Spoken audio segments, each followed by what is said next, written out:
guys, and welcome back to Making Games with Unity. Today I'm going to teach you what is if statement.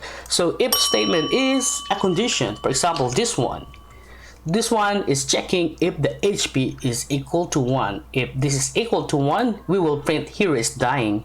Else we're going to print here is fine. So right now I'm going to print this in Unity. I'm going back to Unity, then hit play. Alright, here is fine.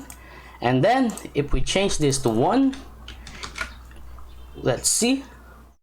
I'm going to clear this lag again.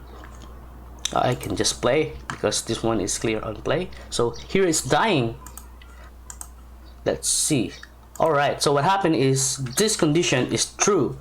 That's why our hero is dying. See here in our variable HP, it's 1. So in here, if HP is equal to 1, he will do the code inside this bracket. Else he will do the code inside the else bracket, and then this message will be passed based on the condition. Then we will log it here. That's it, guys. I hope you know now on how to use if statement. And yeah, if you haven't subscribed yet, please hit that notification bell and hit that subscribe button so that you'll always get updated when we upload a new video. And again, guys, thank you for watching and see you next time.